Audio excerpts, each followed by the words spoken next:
What? I was recording He was the recording chair. the chair.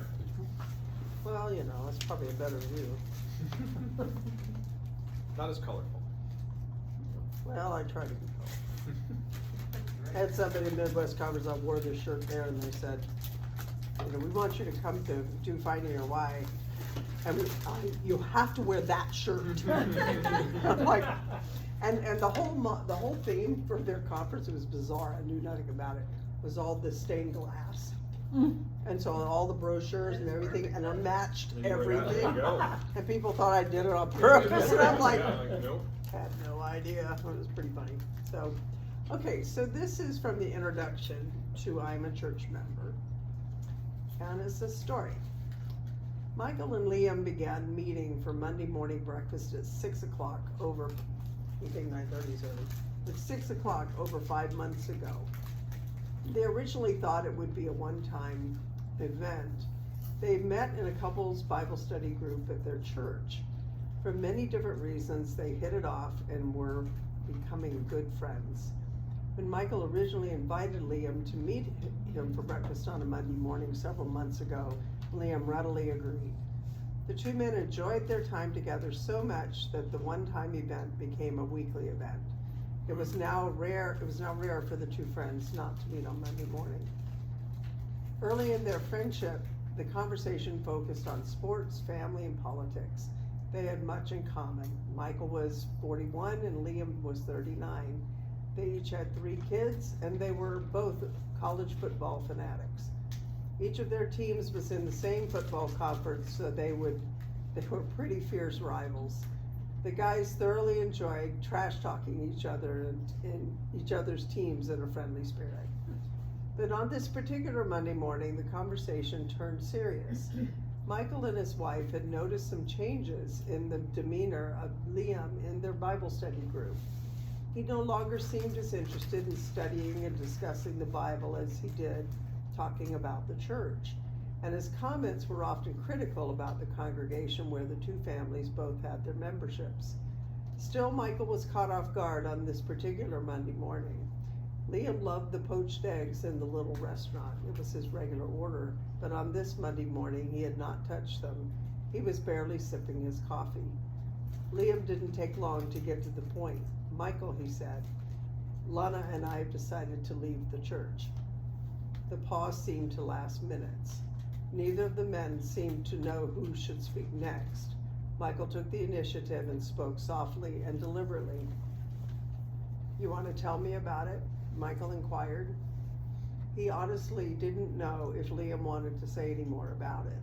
His friend seemed resolute. Nevertheless, Liam began to explain his feelings and decision.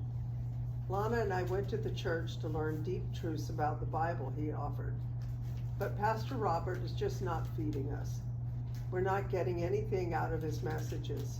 Sitting on the service Sunday morning is just a waste of our time. Michael didn't respond. He could tell Liam had more to say. There are several great people at the church, Liam continued. You and Karen are the best, but there are few like you. He paused and his facial expression became even more serious. But honestly, Michael, our church is full of hypocrites. Did you hear Jim at the kids' basketball game? He embarrassed us in the way he was screaming at the refs. What kind of testimony is that for a Christian? And of course, everyone knows about Neil. He was supposedly the pillar of the church, and we find out he's been cheating on his wife for over a year. What kind of a church is this with these kinds of people? Liam was angry but controlled as he continued to vent. Look, Pastor Robert acts like he cares for us, but I'm not so sure. I told him that Lana's dad was in the hospital for hernia surgery, and he never visited him. Michael knew that Lana's father was not a church member, and he lived 50 miles away. He also knew that Pastor Robert called him and had prayed with him, but he also knew that any rebuttal would not be received in that moment. Michael bit his tongue. Now it seemed that Liam's mild rage was winding down. Liam seemed exhausted, ready to bring the conversation to a close. He did offer a few pointed comments and 2 insightful questions. Michael, Liam began softly. I really like you and Karen and your kids. All of you are a class act. He paused briefly. But you seem enthused about the church. You keep serving and contributing. Don't take me wrong, but I wonder at times if you are blind to all the problems in the church. Then Liam offered a closing that really spoke more than he realized. We really are two different types of church members, he shared. Why is that? Why do we have such different perspectives? And that's the introduction to this, and to this book came out of a blog post that Tom put up that he had written in a matter of minutes, where he put the list that I'm going to show you of the commitments, that he was making as a member of his church. And it blew up, the post blew up, and it was shared, what did he say, it was several million times really fast. And he's asking himself, whoa, what is going on here? And realizing that we have a crisis of discipleship as reflected in membership. And so one of the barriers to church vitality is simply a lack of commitment. And I think you can think about people in your church. There's a lack of commitment to the church and to Jesus, actually, for many, many, many people. Not all, but many people. And many are like this man who says, I'm not being fed. I see this. They are like this. You're involved, you're wasting your time. You're blind to what's going on. You have that attitude in people. And again, it comes back to being a consumer. And it's, for me, the biggest barrier to church vitality is that attitude of the heart. It's bigger than anything else because it all comes down to that, frankly. So, what is the process for people joining your church? And what are the expectations? What do you tell your people when they decide to join the church? What are they signing up for, in other words? Anyway. Somebody comes to you and says, I want to join the church. What happens?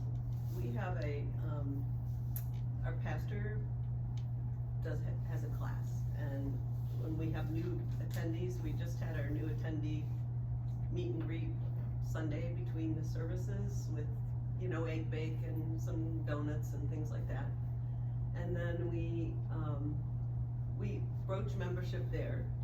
We say many people choose to be attendees, but membership is a very viable option, and we want members, people that are really invested in the church. If you have an interest in that, you express, and from the pulpit he'll routinely say, are there people, if we're interested, we're gonna be holding a membership class on such and such a date. So if he gets a few people that are interested, then he begins that process. So tell me about. And then they fill out a cool we have them do a little paper exercise about their own spiritual life and their growth and their background and, their commitment to God. And then they meet with the leadership team members, like a couple of us will interview them. And then we recommend them for membership, and they're voted on. Tell me about the membership class. How long is it? Is it a single session? Is it multiple? It's usually, I think it's varied some, and he's done some quick fast track ones, I would say, but I think typically it's about maybe 3 or 4 sessions. Okay. Where it explains the church and the denomination, the background. Okay, thank you. Someone else? In the church? Ours is very similar. Okay. Imagine that. I know, ours is very similar. The class that I run is 4 weeks. I use the Covenants membership class that they designed. But it's more when people approach me about becoming members, it starts with a conversation because I wanna know why. Okay. Because, for instance, I had one person approach me about membership, but is totally uncommitted to the church. And, I told them I don't think this is the appropriate time for you to be becoming a member. So I did try to screen a little bit, like if you're not coming to church for months on end and you wanna be a member, there's something wrong. Bless you. God bless you. So I try to have one-on-one conversations with people before I even think about putting the class together and mentioning it to leadership. Because I hate to say it, but going through membership class and becoming voted into the church and having a reception and all of things, it doesn't hold a lot of water to people. It's just a process. This is what the church says we have to do. And it's a process. And guess what? After I become a member, if I don't attend for 2 months, well, I'm a member, right? And so I think there needs to be more stress upon, what is your expectations? And fortunately, the people that I just went through membership that we're receiving tomorrow have been regular attenders and already are involved in some way. If they weren't, I would try to encourage them and find spots where they could serve. I do always say though, if you become a member, that doesn't necessarily mean you have to join a committee, because that's what every person who talks about membership, I don't wanna be on a committee, that's what I hear all the time, I don't wanna be on a committee. So I do emphasize that you don't have to be on a committee, but I kind of make it a big deal, because to me, just put my pastor hat aside, like, for me, you're committing to the people around you. You're saying, I'm going to do this with you, I'm gonna serve with you, I'm gonna join this church, and I'm going to jump on the bandwagon of this mission, and how are we doing it in our community? And I think it needs to be taken a bit more seriously than just a formality that sometimes people think it is. Thank you. I remember talking with a younger couple that's a member, that are members that joined our church, members of our church. She grew up in the church and he didn't, in our church. But kind of asking them why. Like, why do you want to be a member? Why not just show up? And they equated it to, because I got to do their marriage too, which is a lot of fun. But they equated it to like, well, why get married? Like, we're making this commitment and we're making a public commitment. So for them, there is a level of like expectation in that they will be there, that they will contribute, participate, that they wanted to make official. So how do they go about being members? What do they So need yeah, to so do? again, same idea. We have, ours is a small church, so we know kind of who the new attenders are, like pretty easily, and it's a small community, so we know them anyway. So we just develop a relationship with them, and then see that they are coming regularly and beginning to get involved already before we even broach the topic. I've done it very irregularly over the 14 years that I've been there, so differently seemingly each time, but in part because I've done it poorly before, I think, and I've talked to some people about membership who were definitely not ready. So it's actually, it's been a few years even since I've done a membership class. Okay. And so it's not, I emphasize it less because I think kind of like you said, it's less of a, people don't join anything anymore. They're not members of the Eagles Club or the Lions Club or the VFW. Like, it's just, membership is not a, it's a more fluid status. You want to keep their options open or something like that. Like, it's, Yep, they do.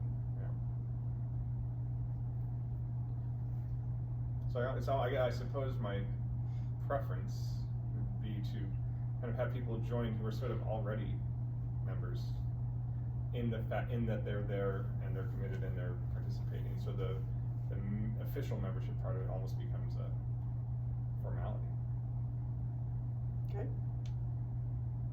Okay. Anybody else? And it feels very very similar to what has already been described. We follow the covenant resources. I've certainly done it in like 4 hours, like a 8 a.m. to noon rather than a 4 week. But I've also done one-on-ones with individuals as well, or like with a couple. But it's after they've been attending the church at minimum of a year. And I'm not typically the one who broaches it. Like it's typically they'll come and say, hey, we've been here for a while, like we're interested, like what's the process? And so then it is a sit down conversation, and then we'll set up a meeting to go through the material, or if I do think I'm gonna have a small group that I can actually, kind of craft a class with the group with, then we'll do that, that way. But I think, I know my expectation of them and the language that I've kind of used with them is they are entering in, we are a small community, we are a small church, they are entering into a family, and so there is also an expectation that like, you're going to come into conflict with your family members, and we do expect there to be healthy conversation amongst you.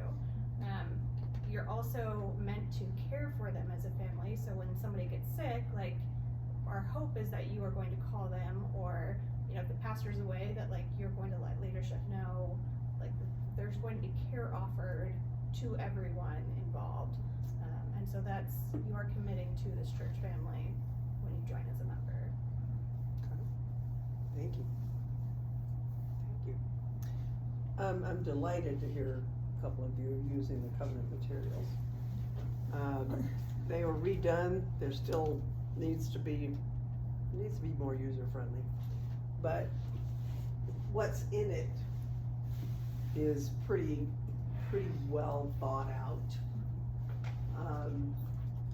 But there's something I want you to notice that is fairly common in denominational curriculums, that is a watch out, okay?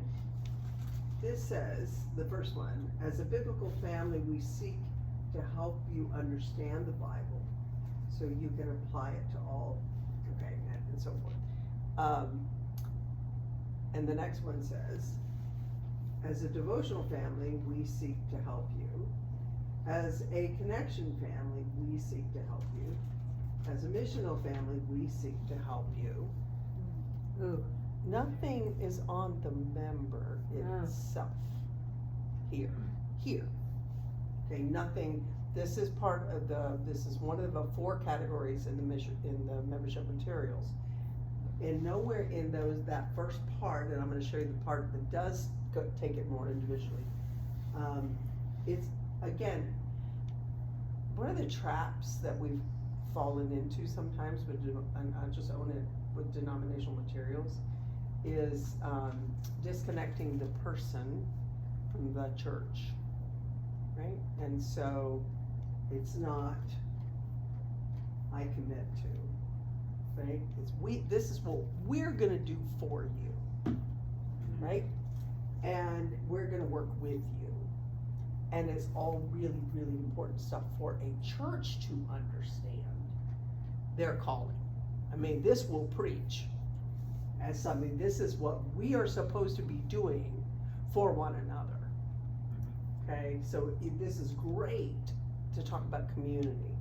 But when you get into membership and you're saying, okay, we're gonna move you from being an attender to a member, just beware of that and how, if you are using these materials, I would just say beware of the bias that's there, and make sure in your conversations that you introduce, and you need to, or what are you gonna do in response type thing. So you hit one of my main things that ever since the first 2 months I became covenant, I ran into, and I just don't do that. So, together, and so this is now what the member says they will do, okay? Strive for spiritual health as a congregation by being committed to grow deeper in Christ personally, reflecting the character and holiness of Christ, praying for the church regularly, faithfully participating in the life of the church, promoting unity, supporting the spiritual growth and personal care of others, and worshiping together. Okay? That is what's in the covenant materials. And I believe this is what you sign if you use the covenant membership application. So there is a commitment there, and that makes me happy. That makes me happy. So you look at those, and is that complete enough? You think about your church, okay? That's a question. Then, this is the second part. So together in ministry as a congregation by discovering and using our spiritual gifts, engaging in discipleship opportunities that help us, be more faithful and fruitful in our service to God and caring for one another. That's another one of the commitments. This is all online, by the way. This is all in the membership materials. And then support the mission of our congregation by giving regularly of our finances, time and talent, actively participate, you can read it. So these things are what the covenant, and this is why using these materials actually is quite valuable, to say, okay, this is your commitment, member. If you're not going to do these things, please do not join this church, because we're gonna hold you to it. Okay, and that's the church's responsibility, and we don't do it very well. We don't call them up after they're members, and they're only attending once every 2 months, and say, remember, this was your commitment. People are really pretty good about commitments if they sign things. Did you know that? They're really good. If I'm teaching this, I'm gonna have them initial each one of these as their commitment. I mean, that, you have no idea the difference between just sitting there nodding, saying, okay, and then turn it in with your name on it. These things, again, membership has been dumbed down because we go over the materials, typically. I don't know how you're teaching it. If we use it, which I love, you're using it, we go over it, and then do we ever revisit it? That's the question we ask. Do we ever have our leaders understand, our leadership team, that their responsibility is to help people do this, you know, and hold them to it. We don't like this part, right? We don't like this part. But every time it's like that Jenga game, every time we let somebody not do what membership requires, that tower's gonna get less stable, because that's what we need. We need members who are committed. Now, Tom, in this book, and again, I'm gonna write to him. I don't know if I can confess. Well, I mean, I've emailed a couple of times. He's actually, oh my gosh, he's such a nice person, genuine person, sweetheart. And I'm gonna say, can you please put out a new edition that does gender neutral? I mean, if he did that, then I would be saying, you all have to have this, because it's really well done. Each chapter is one of these. I will be a functioning church member, meaning all of that, being involved, being connected, I will be functioning. I will be a unifying church member. That's not in really the covenant things, and it needs to be. Okay? I will not let my church be about my preferences and desires. Wouldn't you like people to sign that? Right? I will pray for my church leaders. I will lead my family to be healthy church members. Obviously leaning towards the man here, but it doesn't matter. And I will treasure church membership as a gift, rather than like the club, right? I think that the combination, without actually using this book, the combination of what Tom has with the covenant materials, asking for commitments for each one. Each chapter in this book, on each of these, ends with a commitment statement to that particular thing. And the idea is that you do the book, you hand it to your pastor, right? And the pastor is able to record that you committed to it. It could be to whomever. So, thoughts? This is this is a really funny video. It's called Church Hunters, episode 1. And these are very, very, very, very funny. surface, and I couldn't get it to work to save my life. I embedded it and then now it don't work. But you could go and get it on YouTube. It's Church Shoppers Episode 1. And it's based on, those that help people find houses, right? And this couple is absurd, but not off the mark for a lot of them. So. It's funny because it's true. Well, that's why it's so funny. Right. Right? Okay, so I'm gonna ask you, and I'll go back over the list. You can access, in fact, what you can do, you can access the covenant list on your phone, but I can back it up. I was gonna have handouts, but someone isn't here yet. To look at those lists and decide which ones you feel are important enough to incorporate into your church's membership process. And if you don't do an application for membership, I want to encourage you to do so. Okay, as just as basic, no matter how you are bringing people to that point, that it is something that they are stating that they will do these things. In the Presbyterian church, when you join the church, I didn't tell you I'm a recovering Presbyterian. In the Presbyterian church, those statements are read. You're in front of the congregation, your commitment, and you answer, I do. Do you commit? Not a bad practice at all. Yeah, good. Right out of the covenant worship. I think. Yeah, absolutely. Right out of the covenant Yeah. worship. But see, here's the problem.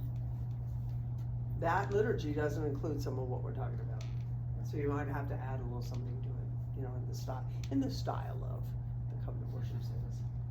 So I would really love you I want you to be able to leave here with something, that you can take forward. To think about what we just said, what I just said. And think, what do you think needs to be there? And is there anything else that needs to be there? I find this to be pretty complete. And maybe you go, well, yeah, but I don't think that one will work in my context to do that.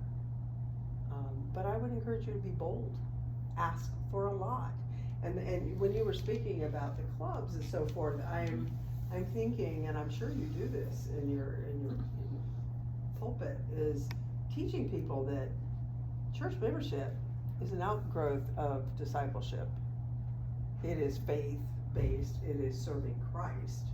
It is not about being served.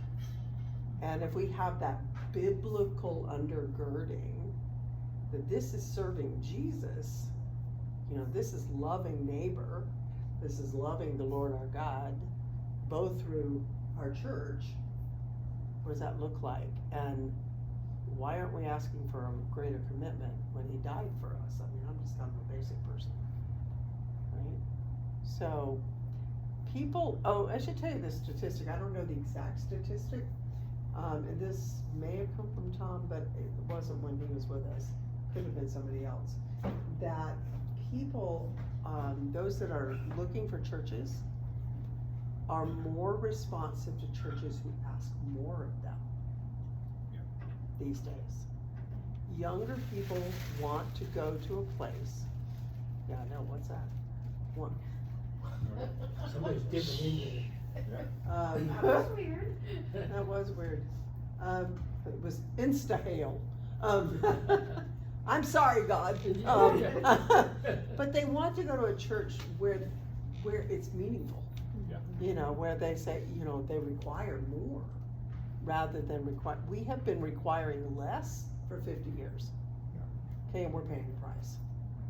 Okay, it's time to require more. One of the things Tom said was the way that, because I think the question was asked, how do you make this culture of the whole church, those that have been members?